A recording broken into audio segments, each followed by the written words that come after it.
हे राक्षसों के स्वामी, मुझे भूख लगी थी इसलिए मैंने फल खाया। वानर स्वभाव के कारण वृक्ष तोड़े।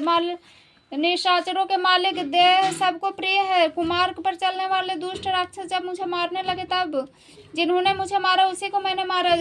उस पर तुम्हारे पुत्र ने मुझे बांध लाया, किंतु मुझे बांधे जाने के लिए कुछ भी लज्जा नहीं। मैं तो प्रभु के कार्य किया चाहता हूँ। हे रावण, मैं हाथ जोड़कर तुमसे विनती करता हूँ, तुम अभिमान छोड़कर मेरे सीख सुनो। तुम अपने पवित्र कुल का विचार करके देखो। ब्रह्म को छोड़कर भक्त भय हरे भगवान को भजो। जो देवता राक्षसों समस्त चराचर को खा जाता है, वह काल भी जिनके डर से अत्यंत डरता है, उसे कदापि वर न करो। मेरे कहने से जानकी जी को दे दो।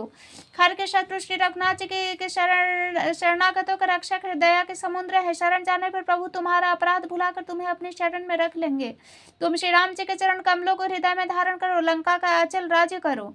ऋषि पुलस्त्य जी का यश निर्मल चंद्रमा के समान है, उस चंद्रमा में तुम कलंक न बनो। राम नाम के बिना वाणी शोभा नहीं पाती। मत मोह छोड़कर विचार कर देखो कि है देवताओं के शत्रु सब गहनों से सजी हुई सुंदर स्त्री भी कपड़ों के बिना शोभा नहीं पाते। राम विमुख पुरुष की संपत्ति प्रभुता रही हुई चली जाती है, उसका पाना न पाने के बराबर है। जिन नदियों के मूल में कोई जल स्रोत नहीं है, वे वर्ष बीत जाने पर भी तुरंत ही सूख जाती है। रावण सुनो, मैं प्रतिज्ञा करके कहता हूँ, राम विमुख की रक्षा करने वाला कोई भी नहीं। हजारों शंकर विष्णु और ब्रह्मा भी श्री राम जी के साथ द्रोह करने वाले तुमको नहीं बचा सकते। मोह ही जिनका मूल है, ऐसे अज्ञान जनित बहुत पीड़ा देने वाले तम रूप अभिमान का त्याग कर दो। रघुकुल के स्वामी कृपा के समुद्र भगवान श्री रामचंद्र जी का भजन करो। यद्यपि हनुमान जी ने भक्ति ज्ञान वैराग और नीति से सनी हुई बहुत ही हित की वाणी कही, तो भी वह महान अभिमानी रावण बहुत हंसकर बोला कि हमें यह बंदर बड़ा ज्ञानी गुरु मिला है। रे दुष्ट, तेरी मृत्यु नकीट आई है। अधम मुझे शिक्षा देने को चला है। हनुमान जी ने कहा, इससे उल्टा ही होगा। हनुमान जी का वचन सुनकर बहुत ही कुपित हो गया। अरे अरे, इस मूर्ख का प्राण शीघ्र की हार क्यों नहीं लेते। सुनते ही राक्षस उसे मारने दौड़े। उसी समय मंत्रियों के साथ विभीषण जी वहां आ पहुंचे। उन्होंने सिर नवाकर बहुत विनय करके रावण से कहा कि तू को मारना नहीं चाहिए, यह नीति के विरुद्ध है। गोसाई कोई दूसरा दंड दिया जाए। सबने कहा, भाई यह सलाह उत्तम है। सुनते ही रावण हंसकर बोला, अच्छा तो बंदर का तो अंग भंग करके भेज दो। मैं सबको समझा कर कहता हूँ कि बंदर की ममता पूंछ पर होती है, तो तेल में कपड़ा डुबो कर उसे इसकी पूंछ में बांध कर फिर आग लगा दो। जब बिना पूंछ के बंदर वहां जाएगा, तब यह मूर्ख अपने मालिक को साथ ले आवेगा। जिनकी इसने बहुत बड़ाई कि मैं जरा देखूं, उसके प्रभुता तो देखूं। यह सुनते ही हनुमान जी मन में मुस्कुराए और बोले, मैं जान गया सरस्वती सहायक हुई। रावण के वचन सुनकर मूर्ख राक्षस भी पूंछ में आग लगाने की तैयारी करने लगे। पूंछ के लपेटने में इतना कपड़ा घी तेल लगा कि नगर में कपड़ा घी तेल नहीं रहा। हनुमान जी ने ऐसा खेल किया कि पूंछ बढ़ गई, लंबी हो गई। नगरवासी लोग तमाशा देखने आए हुए हनुमान जी को पैर से ठोकर मारते हैं, उनकी बहुत हंसी करते हैं। ढोल बजते हैं, सब लोग तालियां पीटते हैं। हनुमान जी को नगर में फिराकर फिर पूंछ में आग लगा दे। अग्नि को जलते हुए देख हनुमान जी तुरंत ही बहुत छोटे रूप में हो गए। बंधन से निकलकर वे सोने के अटारियों पर जा चढ़े। उनको देखकर राक्षसियों की स्त्रियां भयभीत हो गईं। उस समय भगवान की प्रेरणा से ऊंचासु पवन चलने लगे। हनुमान जी हाथ टास करके गरजे और बढ़कर आकाश में जा लगे। देह बड़ी विशाल है, परंतु बहुत ही हल्की और फुर्तीली है। वे दौड़कर एक महल से दूसरे महल पर चढ़ जाते हैं। नगर चल रहे लोग बेहाल हैं। आग की करोड़ लपटे झपट रही। हाय बप्पा, हाय मैया, इस अवसर पर हमें कौन बचाएगा। चारों ओर यही पुकार मच रही है।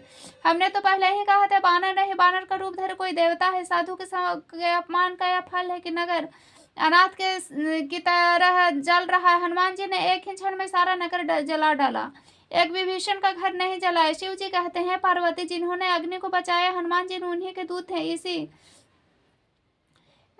है पार्वती जिन्होंने अग्नि को बनाया, हनुमान जी उन्हीं के दूत है, इस कारण वे अग्नि नहीं जले। हनुमान जी ने उलट पलट कर सारी लंका जला दी, फिर समुद्र में कूद पड़े। पूंछ बुझाकर थकावट दूर करके फिर छोटा स्वरूप धारण कर हनुमान जी जानकी जी के पास हाथ जोड़कर जा खड़ा हुए। हनुमान जी ने कहा, हे माता, मुझे कोई चिन्ह दीजिए। मैं श्री रघुनाथ जी ने मुझे दिया था। तब सीता जी ने चूड़ामणि उतार कर दी। हनुमान जी ने उसको हर्षपूर्वक ले लिया। जानकी जी ने कहा, हे तात, मेरा प्रणाम निवेदन करना। इस प्रकार कहना कि हे प्रभु, यद्यपि अब सब प्रकार से पूर्ण काम है, आपको किसी प्रकार की कामना नहीं, तथापि दीन दुखियों पर दया करना आपका विरध है। मैं दीन हुआ, तो उस विरध को याद करके हे नाथ, मेरे भारी संकट को दूर कीजिए। है तात, इंद्रपुत्र जयंत की कथा सुनाना और प्रभु को उनके बाण का प्रताप समझाना। यदि महीने भर में नाथ ना आए तो फिर मुझे जीती ना पावेंगे। है हनुमान, कहो मैं किस प्रकार प्राण रखूं। है तात, तुम भी अब जाने को कह रहे हो। तुमको देखकर छाती ठंडी हुई थी, फिर मुझे वही दिन और वही रात। हनुमान जी ने जानकी जी को समझाकर बहुत प्रकार से धीरज दिया और उनके चरण कमलों में सिर नमाकर श्री राम जी के पास गमन किया। चलते समय उन्होंने महाध्वनि से भारी गर्जना की, जिसे सुनकर राक्षसों की स्त्रियों के गर्भ गिरने लगे। समुद्र लांघ कर वे इस पार आए। उन्होंने वानरों को किलकिला शब्द सुनाया। हनुमान जी को देखकर सब हर्षित हो गए। तब वानरों ने अपना नया जन्म समझा। हनुमान जी का मुख प्रसन्न है, शरीर में तेज विराजमान है। सब हनुमान जी को से मिले बहुत ही सुखी हुए, जैसे तड़पती हुई मछली को जल मिल गया हो। सब हर्षित होकर नए नए इतिहास पूछते कहते हुए श्री रघुनाथ जी के पास चले। तो तब सब लोग मधुवन के भीतर गए। अंगद की सम्मति से सब ने मधुर फल और मधु खाए। सब रखवाले पर रचने लगे। तब घूसों से मारते हैं सब रखवाले भाग छूटे। उन सब ने जाकर पुकारा कि युवराज अंगद वन उजाड़ रहे हैं। सुनकर सुग्रीव हर्षित हुए कि वानर प्रभु का कार्य कर आए हैं।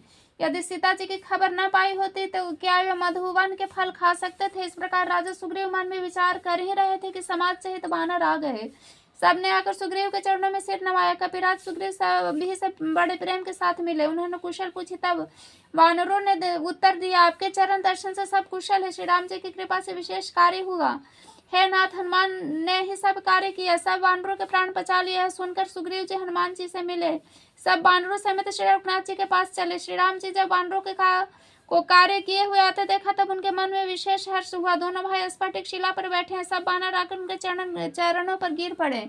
दया की राशि रघुनाथ जी सबसे प्रेम सहित गले लगकर मिले। कुशल पूछे। वानरों ने कहा, हे नाथ, आपके चरण कमलों के दर्शन पाने से सब कुशल है। जामवंत ने कहा, हे रघुनाथ जी सुनिए।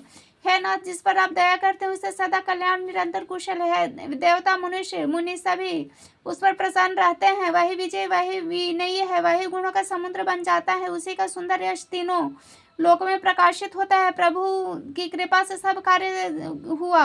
आज हमारा जन्म सफल हो गया है। नाथ, पवन पुत्र हनुमान ने जो करने की उसका हजार मुखों से वर्णन नहीं किया जा सकता। जब जामवंत ने हनुमान जी के सुंदर चरित्र हनुमान जी को श्री रघुनाथ जी को सुनाए, सुनने पर कृपा निधि श्री रामचंद्र जी के मन को बहुत ही अच्छे लगे। उन्होंने हर्षित होकर श्री हनुमान जी को फिर हृदय से लगा लिया और कहा, हे तात, कहो इसकी सीता किस प्रकार रहती है, अपने प्राणों की रक्षा करती है। हनुमान जी ने कहा, आपका नाम दिन रात पहरा देने वाला है। आपका ध्यान ही किवाड़ है। नेत्रों में को अपने चरणों में लगाए रहते हैं। यही ताला लगा है। प्राण जाए तो किस मार्ग से। चलते समय उन्होंने चूड़ामणि उतार कर दी। श्री रघुनाथ जी ने उसे लेकर हृदय लगा लिया और कहा, हे नाथ। हनुमान जी ने कहा, हे नाथ, दोनों नेत्रों में जल भरकर जानकी जी ने मुझसे कुछ वचन कहे हैं। छोटे भाई समेत प्रभु के चरण पकड़ना और कहना कि आप दीन बंधु शरणागत के दुखों को हरने वाले और मन वचन और कर्म से आपके चरणों की अनुरागनी हूँ। फिर स्वामी, आपने मुझे किस अपराध से त्याग दिया है। हाँ, एक दोष है, मैं अपना मानती हूँ कि आप के योग होते ही मेरे प्राण नहीं चले गए, किंतु है नाथ, यह तो नेत्रों का अपराध है जो प्राण के निकलने में हठपूर्वक बाधा देते हैं। विरह अग्नि है, शरीर रुई है, श्वास पावन है। इस प्रकार यह शरीर क्षण मात्र में जल सकता है, परंतु नेत्र अपने हित के लिए जल बरसाते हैं, जिसके विरह की आग से भी देह जलने नहीं पाती। सीता जी की विपत्ति बहुत बड़ी है। दीन दयालु, यह बिना कहीं ही अच्छी है करुणा निधान। उनका एक एक पल कल्प के समान बीतता है। यथा हे प्रभु, तुरंत चलिए और अपनी भुजाओं के बल से दुष्टों के दल को जीतकर सीता जी को ले आइए। सीता जी के दुख सुनकर सुख के धाम प्रभु के कमल नेत्रों में जल भर आए और वे बोले, मन वचन और शरीर से जिसे मेरी गति ही आश्रय है, उसे क्या स्वप्न में भी विपत्ति हो सकती है। हनुमान जी ने कहा, है प्रभु, विपत्ति तो वही है वही है जब आपका भजन स्मरण ना हो। है प्रभु, राक्षसों की बात ही कितनी, आप शत्रुओं को जीत कर जानकी जी को ले आवेंगे। भगवान कहते हैं, हनुमान सुन, तेरे समान मेरा उपकारी देवता, मनुष्य अथवा मुनि कोई भी शरीरधारी नहीं है। मैं तेरा प्रत्युपकार तो क्या करूं, मेरे मन में भी तेरे सामने नहीं हो सकता। हे पुत्र सुन, मैंने मन में बहुत विचार करके देख लिया है कि मैं तुझसे उत्तीर्ण नहीं हो सकता। देवताओं के रक्षक प्रभु बार बार हनुमान जी को देख रहे हैं। नेत्रों में प्रेमाश्रु का जल भरा है और शरीर अत्यंत पुलकित है। प्रभु के वचन सुनकर उनके मुख तथा पुलकित अंकों को देखकर हनुमान जी हर्षित हो गए। प्रेम में विकल होकर हे भगवान मेरी रक्षा करो कहते हुए श्री राम जी के चरणों में गिर पड़े। प्रभु उनको बार बार उठाना चाहते हैं, परंतु प्रेम में डूबे हुए हनुमान जी चरणों से उठना सुहाता नहीं। प्रभु का कर कमल हनुमान जी के सिर पर उस स्थिति का स्मरण करके शिव जी प्रेम मग्न हो गए। फिर मन को सावधान करके शंकर जी अत्यंत सुंदर कथा कहने लगे। हनुमान जी को उठाकर प्रभु ने हृदय से लगाए, फिर हाथ पकड़कर अत्यंत निकट बैठा लिया। है हनुमान, बताओ तो रावण के द्वारा सुरक्षित लंका और उसके बड़े बड़े बाकी किले को तुमने किस तरह जलाया। हनुमान जी ने प्रभु को प्रसन्न जाना और अभिमान रहित वचन बोले। बंदर का बस यही बड़ा पुरुषार्थ कि वह एक डाल से दूसरे डाल पर चला जाता है। मैंने जो समुद्र लाकर सोने का नगर जलाया, राक्षस गण को मार कर अशोक वन को उजाड़ डाले, यह सब तो है रघुनाथ जी आपका ही प्रताप है नाथ, इसमें मेरी प्रभुता कुछ भी नहीं है। प्रभु, जिस पर आप प्रसन्न हो उसके लिए कुछ भी कठिन नहीं है। आपके प्रभाव से रुई बड़वावड़ की निश्चय ही जला सकती है। हे नाथ, मुझे अत्यंत सुख देने वाली आपकी निश्चल भक्ति कृपा करके दीजिए। हनुमान जी के अत्यंत सरल वाणी सुनकर हे भवानी, तब प्रभु श्री रामचंद्र जी ने एवं वस्तु कहा। हे उमा, जिसने श्री राम जी का स्वभाव जान लिया उसे भजन छोड़कर दूसरी बात ही नहीं सुहाती है। स्वामी विवेक का संवाद जिसके हृदय में आ गया वह श्री रघुनाथ जी के चरणों की भक्ति पा गया। प्रभु के वचन सुनकर वानरगण कहने लगे, कृपालु आनंद कर श्री राम जी के जय हो जय हो जय हो। तब श्री रघुनाथ जी ने कपिराज सुग्रीव को बुलाया और कहा, चलने की तैयारी करो। अब विलंब किस कारण किया जाए, वानरों को तुरंत आज्ञा दो। यह लीला देखकर बहुत रावण वध की तैयारी देखकर देवता बहुत से फूल बरसाकर हर्षित हो गए। वानर राज सुग्रीव ने शीघ्र ही वानरों को बुलाया। सेनापति के समूह आए, वानर भालुओं के झुंड, अनेकों रंग के उनके अतुलनीय बल है। वे प्रभु के चरण कमलों में सिर नवाते हैं। महान बलवान रेक्ष बानर गरज रहे। श्री रामचंद्र जी ने वानरों की सेना देखी, तब कमल नेत्रों से कृपा पूर्वक उनकी ओर दृष्टि डाली। कृपा बल पाकर श्रेष्ठ बानर मानो पंख वाले बड़े पर्वत हो गए हो। तब श्री राम जी ने हर्षित होकर प्रस्थान किया। अनेक सुंदर और शुभ शगुन हुए, जिनकी कीर्ति सब मंगलों से पूर्ण उनके प्रस्थान के समय शकुन हुआ। यह नीति है। प्रभु का प्रस्थान जानकी जी भी जान के उनके बाएं अंग फड़क फड़क कर मानो कह देते हैं कि अब श्री रामचंद्र जी आ रहे हैं। जानकी जी को जो जो शगुन होते हैं वही वही रावण के लिए अब शगुन हुए। सेना चली, उसका वर्णन कौन कर सकता है। असंख्य वानर भालू गर्जना कर रहे हैं। नख ही जिनके अस्त्र शस्त्र वे इच्छानुसार सर्वस्त्र चलने वाले वृक्ष बानर पर्वतों के वृक्षों को धारण किया। आकाश मार्ग से कोई पृथ्वी चले जा रहे वे सिंह के समान गर्जना कर रहे हैं। दिशाओं के हाथी चिगाड़ने लगे, पृथ्वी डोलने लगी, पर्वत चल होकर कांपने लगी और समुद्र खलबला उठे। गंधर्व देवता मुनि नाग किन्नर सब के सब मन में हर्षित हुए।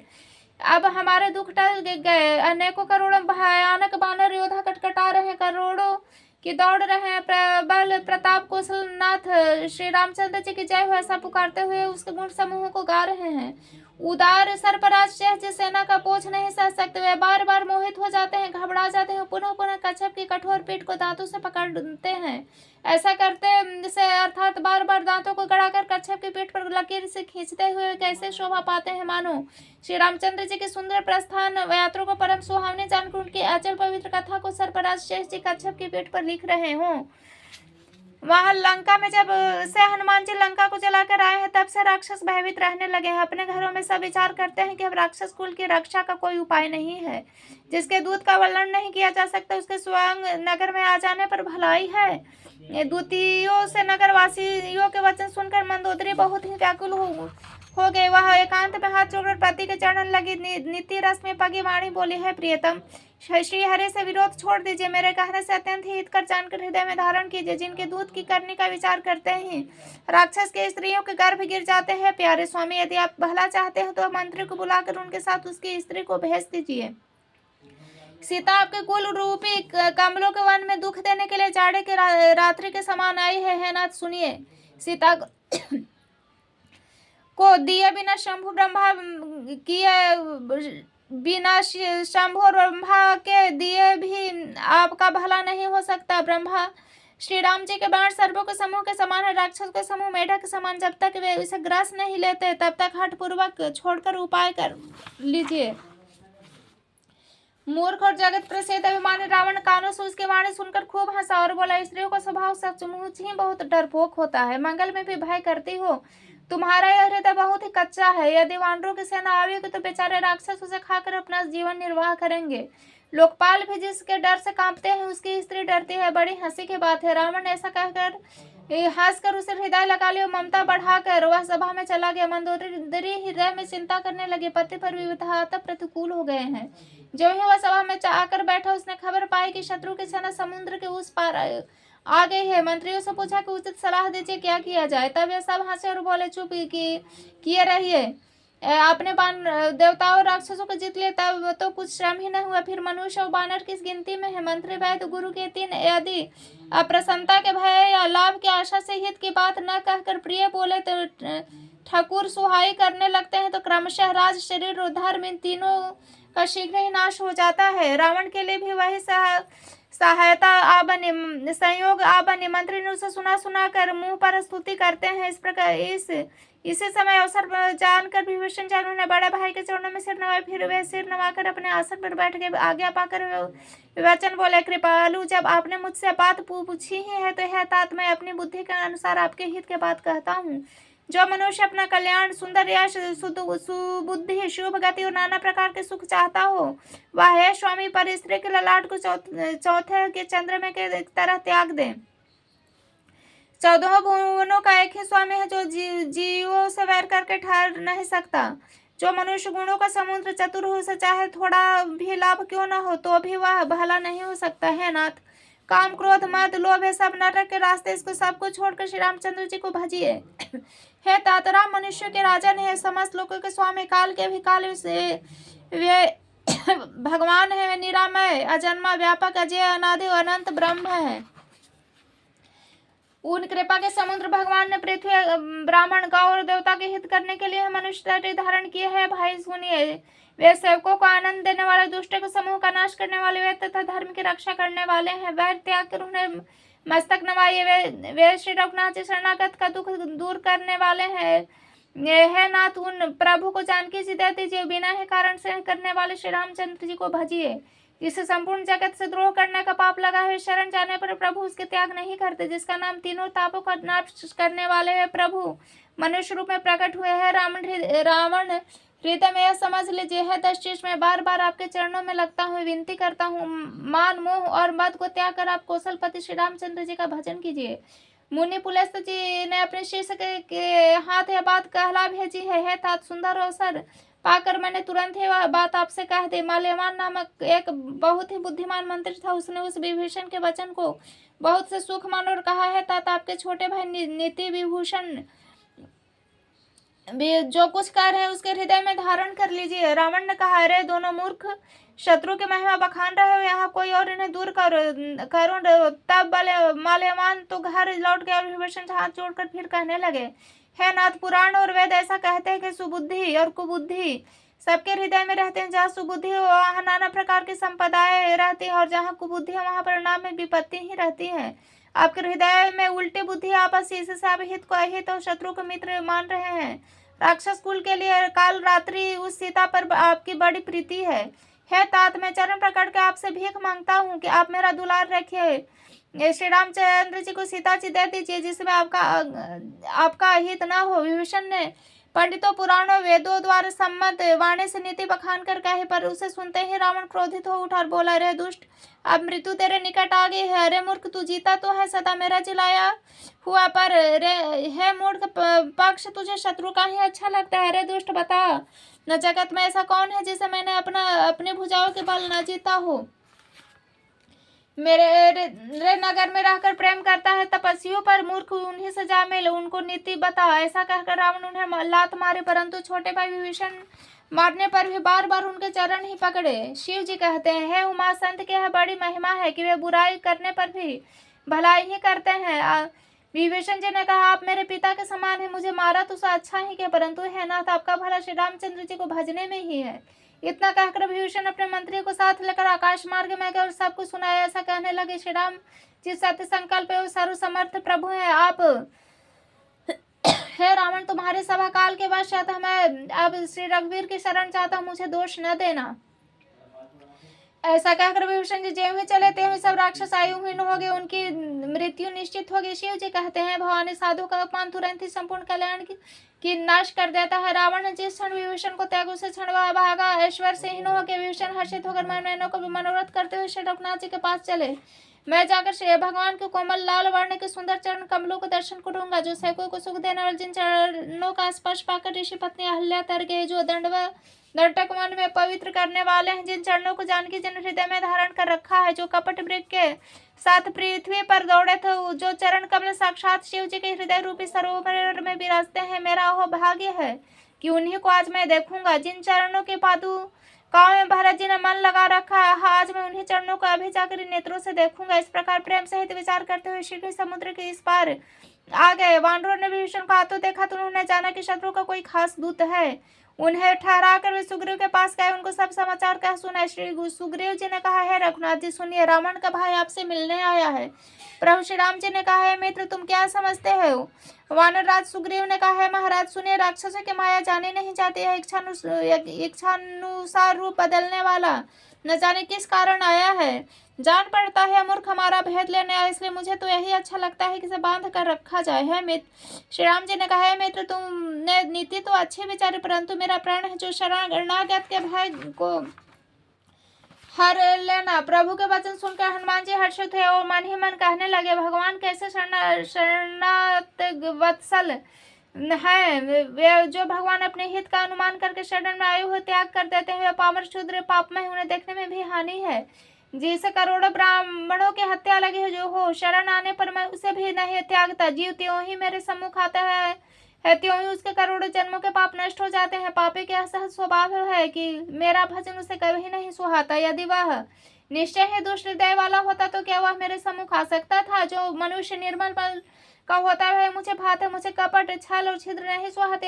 यदि उसे रावण ने बेहद लेने को भेजा है तब भी है सुग्रीव, अपने को तो कुछ भी भय या हानि नहीं है, क्योंकि है सखे, जगत में जितने ही राक्षस हैं, लक्ष्मण क्षण भर में उसको सबको मार सकते हैं, और यदि वह भयभीत होकर मेरे शरण आया है तो मैं उसे प्राणों की तरह रखूंगा।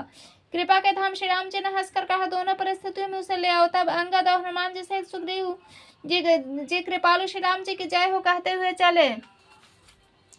विभीषण जो का आदर सहित आगे करके वानर फिर चले जहाँ करुणा के खान श्री रघुनाथ जी थे। नेत्रों को आनंद का दान देने वाले दोनों भाइयों को विभीषण जी ने दूर से ही देखा। फिर शोभा के धाम श्री रामचंद्र जी को देखकर वे पलक मारना छोड़कर ठिठक कर रह गए।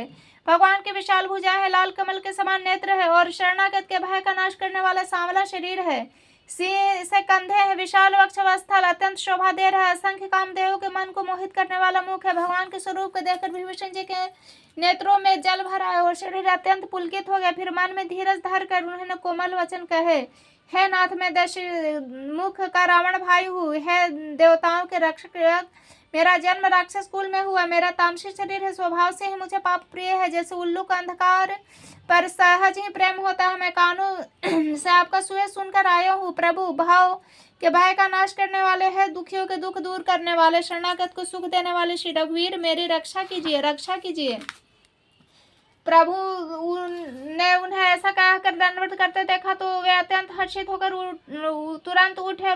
विभीषण जी के बीच दीन वचन सुनने पर प्रभु के मन को बहुत भय। उन्होंने अपनी विशाल भुजाओं से प्रकट कर उसे हृदय से लगा ले। छोटे भाई लक्ष्मण जी सहित गले मिलकर उनको अपने पास बैठाकर श्री राम जी भक्तों के भय को हरने वाले वचन बोले, हे लंकेश, परिवार सहित अपनी कुशल कहो, तुम्हारा निवास बुरी जगह पर है, दिन रात दुष्टों की मंडली बसती है। हे सखे, तुम्हारा धर्म किस प्रकार निभता है, मैं तुम्हारी सब रीति जानता हूँ।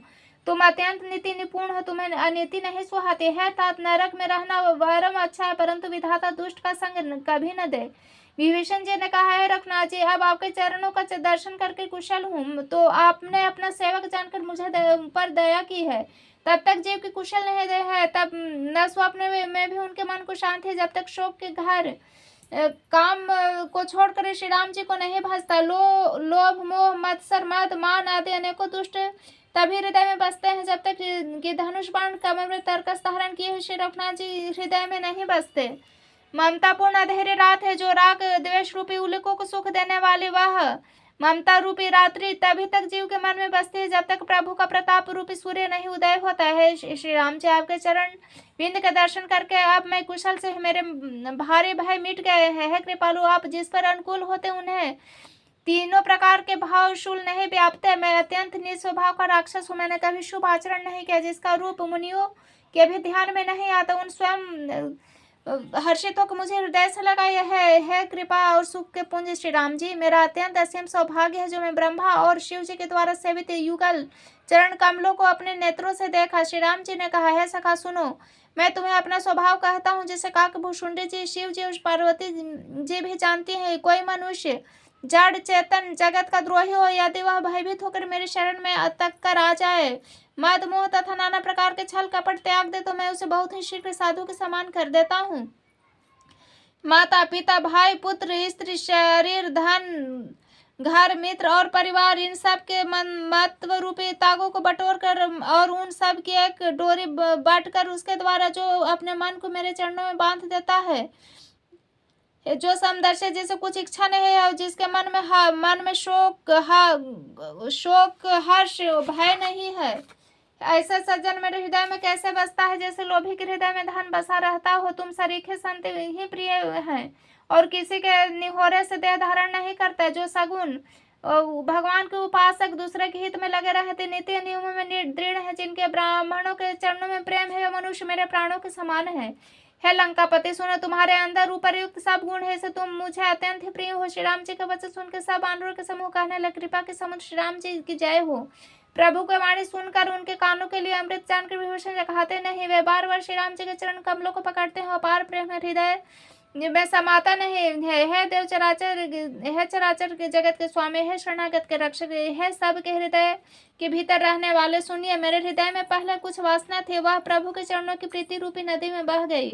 अब तो है कृपालु, शिव जी के मन को सदैव प्रिय रहने वाले अपने पवित्र भक्ति मुझे दीजिए एवं वस्तु। कहकर रणधीर प्रभु श्री राम जी ने तुरंत ही समुद्र का जल मांगा और कहा, है सके, यद्यपि तुम्हारी इच्छा नहीं है, पर जगत मेरा दर्शन अमोघ है। ऐसा कहकर श्री राम जी ने उनको राज तिलक कर दिया। आकाश से पुष्पों की अपार वृष्टि हुई। शिव जी ने श्री राम जी ने रावण के क्रोध रूपी अग्नि में जो अपने श्वास रूपी वामन से प्रचंड हो रहे थे जलते हुए विभीषण को बचा लिया, उसे अखंड राज दिया। शिव जी जो संपत्ति रावण को 10 सिरों के बलि देने पर दी थी, वही संपत्ति श्री रघुनाथ जी ने विभीषण को बहुत सकुचाते हुए दी। ऐसे परम कृपालु प्रभु को छोड़कर जो मनुष्य दूसरे को भजते हैं, बिना सिंह पूंछ के पशु हैं। अपने सेवक जानकर विभीषण को श्री राम जी ने अपना लिया। प्रभु का स्वभाव वानर कुल के मन को बहुत ही भाया। फिर सब कुछ जाने वाले, सबके हृदय में बसने वाले, सर्वरूप सबसे उदासीन कारणों से मनुष्य बने हुए राक्षसों के कुल का नाश करने वाले श्री राम जी की नीति रक्षा करने वाले वचन बोले, हे वीर वानर सुग्रीव लंकापति विभीषण, सुनो, इस गहरे समुद्र को किस प्रकार पार किया जाए। अनेक जाति के मगर सांप मछलियों से भरा हुआ अत्यंत अथाह समुद्र पार करने में सब प्रकार से कठिन है। विभीषण जी ने कहा, है रघुनाथ जी सुनिए, यद्यपि आपका एक बाण ही करोड़ों समुद्रों को सोखने वाला है, तथापि नीति ऐसे ही कही गई है कि जाकर समुद्र से प्रार्थना किया जाए। है प्रभु, समुद्र आपके कुल में बड़े पूर्वज ऐसा विचार कर उपाय बतला देंगे, तब वृक्ष और बानरों की सेना बिना ही परिश्रम के समुद्र के पार उतर जाएगी। है सखा, तुमने अच्छा उपाय बताया, यही किया जाए। यदि दैव सहायक हो, यह सलाह लक्ष्मण जी के मन को अच्छी न लगी। श्री राम जी के वचन सुनकर तो उन्होंने बहुत ही दुख पाया। लक्ष्मण जी ने कहा, है नाथ, दैव का कौन भरोसा, मन में क्रोध ले आइए और समुद्र को सुखा डालिए। यह देव तो कायर के मन का एक आधार है। आलसी लोग ही दैव देव पुकारा करते हैं। यह सुनकर रघुवीर हंसकर बोले, ऐसा ही करेंगे, मन में धीरज रखो। ऐसा कहकर छोटे भाई को समझाकर प्रभु श्री रघुनाथ जी समुद्र के समीप गए। उन्होंने पहले सिर नवाकर प्रणाम किया, फिर किनारे पर कुश बिछाकर बैठ गए। इधर ज्यों ही विभीषण जी प्रभु के पास आए थे त्यों ही रावण ने उनके पीछे दूत भेजे थे। कपट से बानर का शरीर धारण कर सब लीलाएं देखी वे हृदय में प्रभु के गुणों की और शरणागत पर उनकी स्नेह सराहना करने लगे। फिर वे प्रकट रूप में वे अत्यंत प्रेम के साथ श्री राम जी के स्वभाव की बड़ाई करने लगे। उन्हें दुराव भूल गया। तब बानरों के ने जाना कि शत्रु के दूत है, वे उनको सब बांध कर सुग्रीव के पास ले आए। सुग्रीव ने कहा, सब बानरों सुनो, राक्षसों के अंग भंग करके भेज दो। सुग्रीव के वचन सुनकर बानर दौड़े। बानर उन्हें बहुत तरह से मारने लगे। वे दीन होकर पुकारते हैं, फिर बानरों ने उन्हें नहीं छोड़ा। तब दूतों ने पुकार कर कहा, जो हमारे नाक कान काटेगा उसे कुशला थी। श्री रामचंद्र जी की सौगंध है। यह सुनकर लक्ष्मण जी ने सबको निकट बुलाया। उन्हें बड़ा दया लगी। इससे हंसकर उन्होंने राक्षसों को तुरंत ही छुड़ा दिया और रावण के हाथ में चिट्ठी दे देना है, कुल घातक लक्ष्मण के शब्दों से स्वदेश को बाँचो। फिर उस मूर्ख से जबानी मेरा उदार संदेश कहना कि सीता जी को देकर उनसे मिले, नहीं तो तुम्हारा काल आ गया समझो। लक्ष्मण जी के चरणों में मस्तक नवाकर श्री राम जी के गुणों की कथा वर्णन करते हुए दूत तुरंत ही चल दिए। श्री राम जी के यश कहते हुए लंका में उन्होंने रावण के चरणों में सिर नवाया। दशमुख रावण ने हंसकर बात पूछी, अरे शुक, अपने कुशल क्यों नहीं कहता? फिर उस विभीषण का समाचार सुना, मृत्यु जिसके अत्यंत निकट आ गए है। मूर्ख के राज करते हुए लंका को त्याग दिया, भागा, अब जौ का घून बनेगा। वैसे ही वह नर वानरों के साथ वह भी मारा जाएगा। फिर भालू और वानरों की सेना का हाल का है, जो कठिन काल की प्रेरणा से यहाँ चली आई है, जिनके जीवन का रक्षक कोमल चित्त वाला बेचारा समुद्र बन गया है, उनकी बन गया है। फिर उन तपस्वियों की बात बता, जिनके हृदय में मेरा बड़ा डर है। उनसे भेंट हुई या तो कानों से मेरा सुए सुनकर लौट गए। शत्रु का सेना तेज और बल बताता क्यों नहीं? तेरा चित्त बहुत ही चकित सा हो रहा है। यह नाथ, दूत ने कहा, है नाथ, आपने जैसे कृपा करके पूछा वैसे ही क्रोध छोड़कर मेरा कहना मानिए, मेरी बात विश्वास कीजिए। जब आपका छोटा भाई श्री राम जी से जाकर मिला, तब उसके पहुंचते ही श्री रामचंद्र जी ने उसका राज तिलक कर दिया। तब रावण के दूत यह कानों से सुनकर वानरों ने हमें बांधकर बहुत कष्ट दिए, यहाँ तक कि वे हमारे नाक कान काटने लगे। श्री रामचंद्र जी के शब्द दिलाने पर कहीं कहीं उन्होंने हमको छोड़ा। हे नाथ, आपने तो श्री रामचंद्र की सेना पूछी, वो वह तो 100 करोड़ मुखों से भी नहीं कही जा सकते। अनेकों रंग के भालू बानरों की सेना, जो भयंकर मुख वाले विशाल शरीर वाले भयानक है, जिसने नगर को चलाया और आपके पुत्र अक्षय कुमार को मारा, उसका बल तो सब बानरों में थोड़ा है। संख्य नामों वाले बड़े कठोर और भयंकर योद्धा है, उनमें असंख्य हाथियों का बल और बड़े ही विशाल है। द्वितीय मयंद, नील, नल, अंगद, गाद, विकटस, दधिमुख, केसरी, निषाद, शठ और जाम्बवत सब बल की राशि है। सब बानर बल में सुग्रीव के समान है। इनके जैसे करोड़े उन पर बहुत सो को गिन ही कौन सकता है। श्री रामचंद्र के पास उनमें अतुलनीय बल है। तीनों लोगों को तृण के समान समझते हैं। दशग्रीव, मैंने कानों से ऐसा सुना कि 18 पद में तो अकेला बानरों के सेनापति है नाथ। इनमें सेना तो ऐसा कोई बानर नहीं जो आपको रण में जीत न सके। सब के सब अत्यंत क्रोध से हाथ मिचते हैं। श्री रघुनाथ जी उन्हें आज्ञा नहीं देते। हम मछलियों और सांपों सहित समुद्र को सोख लेंगे, नहीं तो बड़े बड़े पर्वत से उसे भर कर पूरा पट कर देंगे।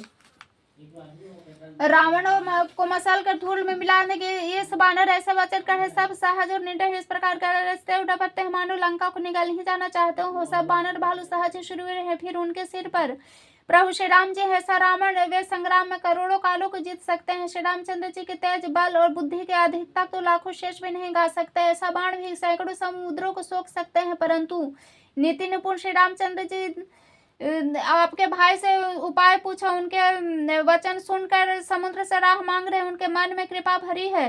दूत के वचन सुनते ही रावण खूब हंसा, और जब ऐसे बुद्धि तभी तो पांडवों को सहायक बनाया है। स्वाभाविक डरपोक विभीषण के वचन को प्रमाण कर उन्हें समुद्र से मचलना ठाना है। अरे मूर्ख, झूठे बड़ाई क्या करता है? बस मैं शत्रु के बल और बुद्धि के थाह पा ली।